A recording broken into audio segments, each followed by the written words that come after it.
स्वार्थी यानी कि स्वयं का अर्थ। जो इंसान स्वयं का अर्थ जानना चाहता है, जो खुद को समझना चाहता है, क्या वो इंसान आपकी नज़र में गलत है? हम जब भी किसी को स्वार्थी कहते हैं तो उसका मतलब तो यही होता है कि वो आदमी स्वयं का अर्थ समझना चाहता है। तो फिर वो गलत कैसे हुआ? स्वार्थी शब्द दुनिया की नज़र में, समाज की नज़र में एक अलग ही नज़रिए से समझा जाता है। अक्सर हम अपने आसपास ऐसे बहुत से लोगों को देखते हैं जो स्वभाव से बहुत अच्छे प्रतीत होते हैं, यानी कि वो सब लोगों की मदद करते हैं, सबसे अच्छा व्यवहार रखते हैं।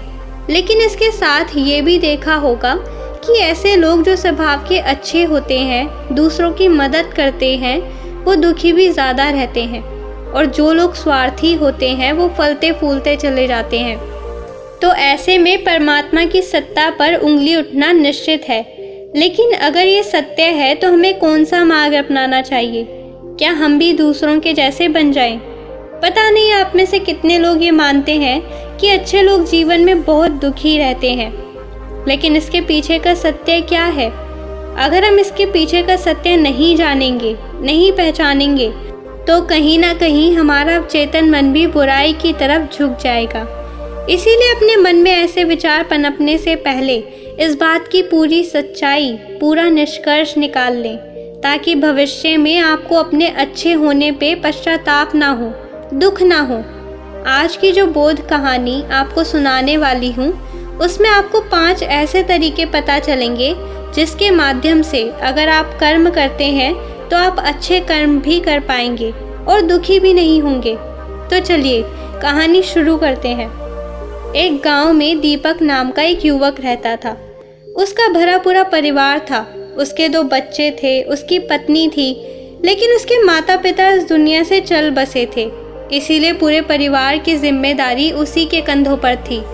बच्चे अपनी पढ़ाई करते थे और उसकी पत्नी गृहस्थी के कामों के साथ गाय, भैंस, बकरी इत्यादि का दूध बेच कर अपना घर चलाते थे। और दीपक पहाड़ में पत्थर तोड़ने का काम करता था। बहुत ही मेहनत भरा काम था। पूरे दिन काम करता तो रात को थककर घर पर वापस लौटता। लेकिन इतनी मेहनत करने के बाद भी अगर दीपक को गांव का कोई भी आदमी मदद के लिए बुलाता तो दीपक कभी भी मना नहीं करता था। उसके जीवन का एक ही सिद्धांत था कि अगर मैं दूसरों की मदद करूंगा तो परमात्मा मेरा साथ देंगे, परमात्मा मेरे साथ कुछ बुरा नहीं होने देंगे। दीपक अपने इस सिद्धांत का पालन बहुत ही कड़ाई के साथ करता था। वो इस सिद्धांत पर अपना विश्वास करता था कि अगर कोई बाहर का आदमी उससे मदद मांग ले तो वो अपने घर का काम भी अधूरा छोड़कर उस आदमी की मदद करने के लिए पहुंच जाता था, जिस वजह से उसकी पत्नी बहुत परेशान रहती थी। वो अक्सर दीपक को समझाने की कोशिश करती थी कि सबसे पहले अपना काम करो, अपने परिवार को देखो, 2 बच्चे हैं हमारे और फिर भी तुम दूसरों के काम करने में लगे रहते हो। अरे अपने घर के तो संभाल लो, अपना घर संभल नहीं रहा, दूसरों की मदद करने चल रहे हैं। और जब ऐसी बातें दीपक के कानों में पड़ती तो उसके हृदय में कांटा सा चुभने लगता और उन दोनों में लड़ाई झगड़ा शुरू हो जाता था। अक्सर उनके लड़ाई झगड़े का यही सबसे बड़ा कारण होता था। लेकिन ना तो दीपक अपने आप को बदल पाया और ना ही उसकी पत्नी ने उसको समझाना कभी बंद किया। इसी वजह से आए दिन उसके घर में कलेश होता रहता था। जहाँ तक उसके गांव वालों की बात थी तो वो तो दीपक के स्वभाव को जानते थे और वो जानबूझकर जो काम आसान भी होता था, जो उनके सामर्थ्य में भी होता था, उस काम के लिए भी वो दीपक को बुलाते थे ताकि उन्हें कम मेहनत करनी पड़े। कहने का अर्थ ये है कि गांव वाले दीपक के इस भोलेपन का फायदा उठाते थे और सब पीछे से उसका मजाक उड़ाते थे, उसे बेवकूफ़ कहते थे। ऐसे ही समय बीतता रहा और एक दिन दीपक की पत्नी बहुत ज़्यादा बीमार पड़ गई। दीपक से जो कुछ भी सेवा हो सकती थी उसने वो सब अपनी पत्नी के लिए किया। उसने गांव के वैद्य को बुलाकर अपनी पत्नी की जांच करवाई, लेकिन वो रोग उस वैद्य की पकड़ के बाहर था। इसीलिए उस वैद्य ने कहा कि तुम अपनी पत्नी को नगर में जाकर किसी बड़े वैद्य को दिखाओ तो तुम्हारी पत्नी की जान बच सकती है। जल्द से जल्द नगर पहुंचने की व्यवस्था करो, नहीं तो तुम्हारी पत्नी के प्राण संकट में हो जाएंगे। ये सुनकर दीपक के पैरों तले ज़मीन फिसल गई। उसने ये नहीं सोचा था कि उसकी पत्नी के प्राण संकट में है। वह सोच रहा था कि कोई साधारण सा रोग होगा जिसका इलाज हो जाएगा। लेकिन जब उसने वेद की ये बात सुनी तो वो घबरा गया। अब पत्नी को नगर तक कैसे लेकर जाए, क्योंकि उसके पास इतना धन नहीं था कि वो अपनी पत्नी के लिए एक घोड़ा गाड़ी करके उसमें अपनी पत्नी को लिटाकर नगर में ले जा सके। उसकी पत्नी की हालत बिल्कुल चलने की भी नहीं थी, इसीलिए उसे नगर पहुंचाने के लिए किसी घोड़ा गाड़ी की ज़रूरत थी।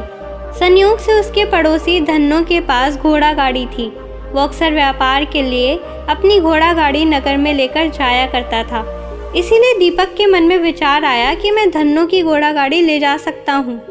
मैं धन्नो की इतनी मदद करता हूँ, कभी उसके काम को नहीं टालता हूँ, तो वो तो मेरे काम को कभी मना ही नहीं कर सकता। और यही सोचकर वो घोड़ा गाड़ी लेने के लिए धन्नो के पास पहुँच जाता है। लेकिन धन्नो बहुत ही चालाक इंसान था। वो बिना किराए के अपनी घोड़ा गाड़ी अपने सगे संबंधियों के लिए भी नहीं ले जाने देता था। तो दीपक की तो दूर की बात रही। जब दीपक ने उससे घोड़ा गाड़ी के बारे में पूछा तो उसने ये कहकर ये काम टाल दिया कि मेरे घोड़े बहुत ज़्यादा बीमार हैं, वो शायद बच भी मुश्किल से पाएंगे। 5 दिनों से वो कुछ नहीं खा रहे। तो ऐसे में बेचारा घोड़ा गाड़ी लेकर कहाँ नगर तक पहुँच पाएगा। हाँ, अगर तुम धन की व्यवस्था कर सकते हो तो मैं अपने एक मित्र की घोड़ा गाड़ी तुम्हारे लिए मंगवा सकता हूँ। ये सुनकर दीपक परेशान और चिंतित हो गया, क्योंकि उसके पास धन तो था नहीं। इसका मतलब उसकी पत्नी बड़े नगर में वैद्य के पास इलाज के लिए पहुँच ही नहीं पाएगी। उलझन भरे विचार लिए हुए जब दीपक वापस आ रहा था तो उसने दिल को झंझोड़ देने वाला दृश्य देखा। उसने देखा कि धन्नो के घोड़े, जो धन्नो के कहे अनुसार बीमार थे और कुछ खा भी नहीं रहे थे, वही घोड़े गांव का ही एक युवक उसकी बाड़ से खोलकर बाहर ला रहा था और गाड़ी में उसको जोत रहा था। ये देखकर पहले तो दीपक को कुछ समझ में नहीं आया। उसके बाद जब दीपक ने उस युवक से पूछा तो उसने बताया कि धन्नो ने ये घोड़ा गाड़ी उसे किराए पर दी है। ये सुनकर दीपक का दिल टूट गया। उसने कभी सपने में भी नहीं सोचा था कि उसका सबसे अच्छा मित्र धन्नो उसके साथ ऐसा कर सकता है। हालांकि ये इस बात पर दुखी होने का वक्त नहीं था, इसीलिए दीपक वहाँ से जल्दी लौट जाता है और गांव के ही एक सेठ के पास जाकर कुछ धन उधार लेकर धन्नो को दे देता है। धन्नो अपने मित्र की घोड़ा गाड़ी मंगवा देता है, जिसके बाद वो अपनी पत्नी को वैद्य के पास वाले नगर में ले जाता है। जब उसकी पत्नी का इलाज चल रहा था तो दीपक यही सोच रहा था कि एक वो दिन था जब धन्नो की बेटी बीमार हो गई थी और धन्नो यहाँ पर नहीं था, तो मैं पूरी रात वैद्य जी के पास उसके लिए बैठा रहा था, उसकी देख रेख की थी, उसकी सेवा की थी। इतने दिनों तक धन्नो नहीं आया था, तब मैं ही उसके परिवार की देखरेख किया करता था। हाय, कैसा दुर्भाग्य है ये, जिसके लिए मैंने इतना कुछ किया, उसने एक घोड़ा गाड़ी देने से भी मुझे मना कर दिया, और वो भी तब जब मेरी पत्नी जिंदगी और मौत के साथ खेल रही थी। कुछ देर बाद वेद बाहर आकर दीपक को एक बहुत बुरी खबर देता है। वो दीपक को बताता है कि उसकी पत्नी को करक रोग हो चुका है और उसका कोई भी इलाज नहीं है। उसके पास कुछ ही समय शेष बचा है। ये सुनकर दीपक दुखी होकर वहीं ज़मीन पर बैठ गया। उसकी पूरी दुनिया उजड़ने वाली थी और उसे कोई रास्ता नज़र नहीं आ रहा था। कुछ समय बाद उसकी पत्नी चल बसी और अब दोनों बच्चों की जिम्मेदारी उसके कंधों पर आ गई थी। लेकिन यहाँ पर दीपक के सारे सिद्धांत टूट चुके थे, उसके सारे भ्रम खत्म हो चुके थे। अब उसके दिमाग में एक ही बात थी कि अच्छा कर्म करने से परमात्मा साथ नहीं देता, बल्कि बुरे लोग फलते फूलते हैं, और इस बात का मैं सबसे बड़ा गवाह हूँ। ये विचार अक्सर उसके दिमाग में चलते रहते थे और इसी वजह से उसका मन धीरे धीरे संन्यस्त हो गया, देश दुनिया से दूर हट गया। और एक दिन ऐसा भी आया जब वो अपने बच्चों को अपने रिश्तेदारों के पास छोड़कर इस देश दुनिया को त्याग कर एक सन्यासी बनने के लिए घर से निकल पड़ा। उसने गांव में किसी को कुछ नहीं बताया, किसी को कुछ नहीं पता था कि दीपक अचानक कहाँ गायब हो गया।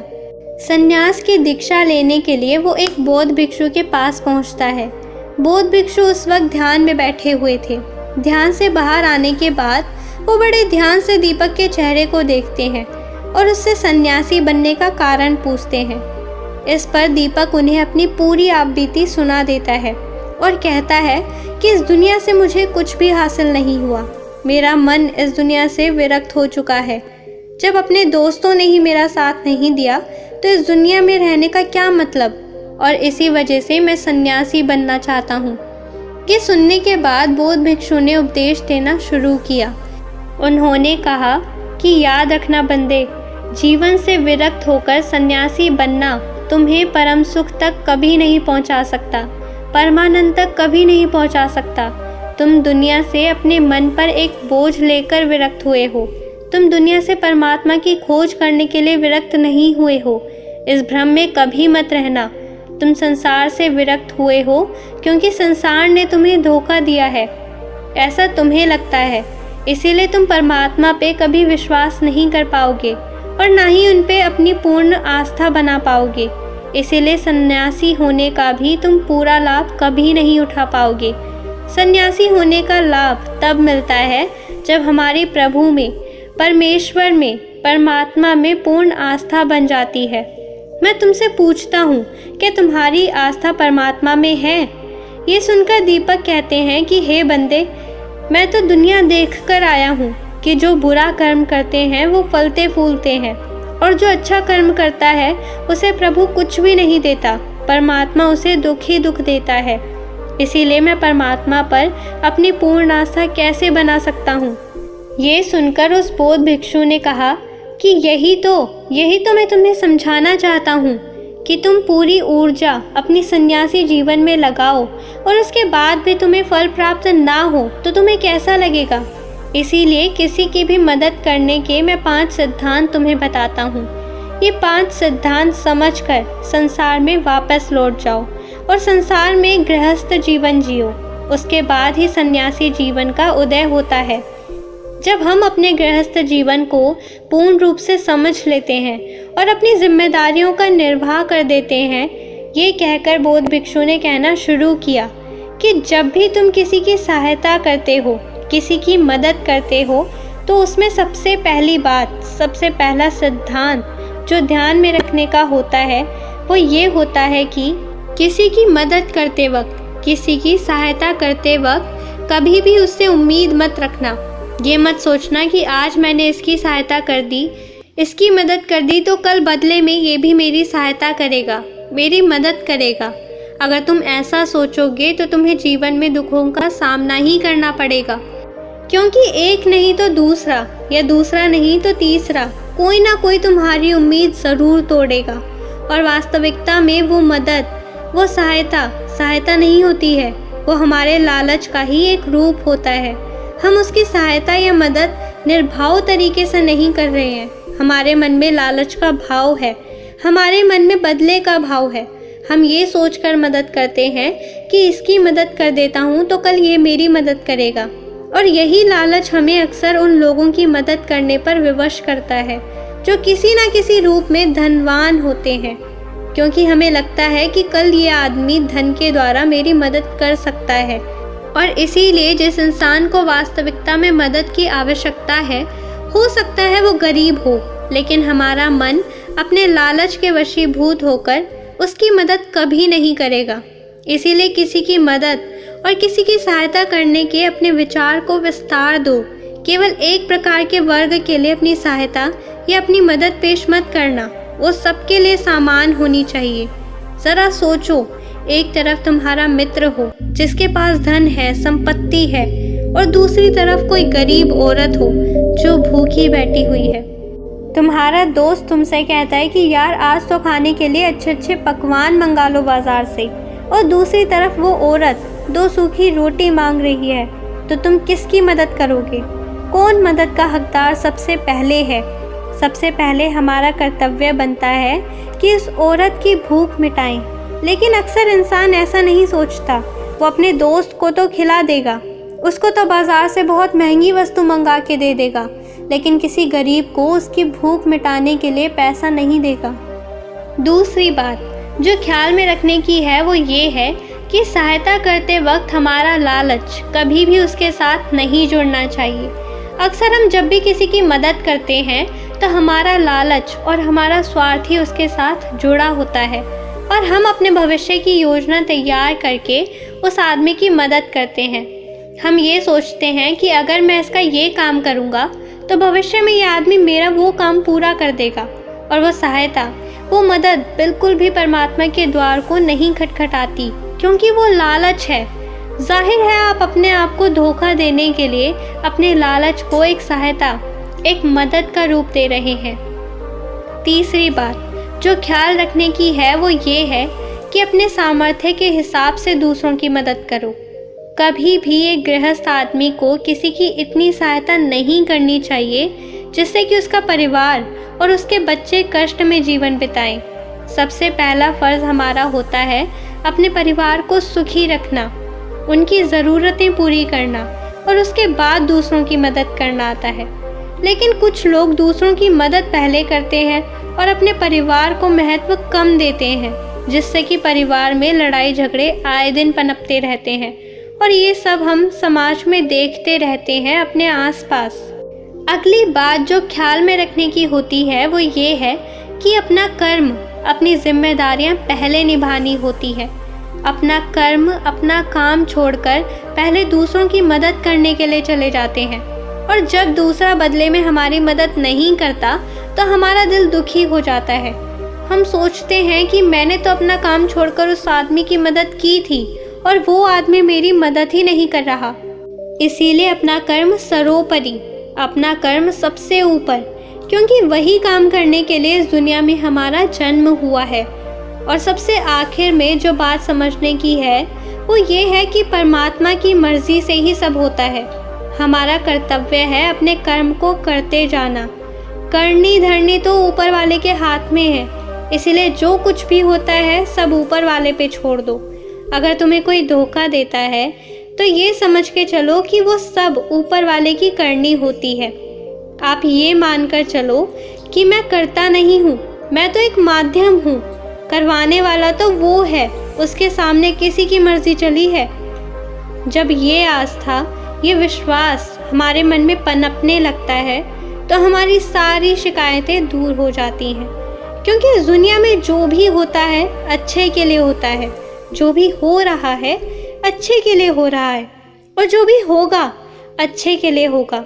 चाहे हमारी बुद्धि आज वर्तमान में इस सिद्धांत को ना समझ पाए, लेकिन जीवन में कभी ना कभी किसी ना किसी मोड़ पर आपको ज़रूर ये एहसास होगा कि जो हुआ था वो अच्छे के लिए ही हुआ था। इसीलिए सारी शिकायतें दूर कर दो और बस अपना कर्म करते जाओ। अपने गृहस्थ जीवन को पूर्ण रूप से जी लो, और उसके बाद ही सन्यासी जीवन की नींव होती है। इसके बाद बौद्ध भिक्षु ने दीपक को कहा कि वापस अपने गांव लौट जाओ, अपनी बेटियों को वापस लेकर आओ, उन्हें पालो पोसो, अपने बच्चों को वापस लेकर आओ, दूसरी शादी कर लो, लेकिन बच्चों का पालन पोषण अच्छे तरीके से करो। ये सुनकर दीपक अपने बच्चों के साथ अपने गांव में वापस लौट आता है। गांव में किसी को खबर नहीं थी कि दीपक कहाँ पर गया हुआ था और वो क्या ज्ञान लेकर वापस लौटा है। लेकिन अगले दिन सुबह सुबह गांव वालों ने दीपक के चेहरे पर एक अलग ही दीपक, एक अलग ही आभा पाई। तो दोस्तों, कैसी लगी आपको ये कहानी? कमेंट सेक्शन में ज़रूर बताएं, और अच्छी लगी तो चैनल को सब्सक्राइब ज़रूर कर लेना। तो मिलते हैं अगली कहानी में, तब तक के लिए आप अपना ख्याल रखें।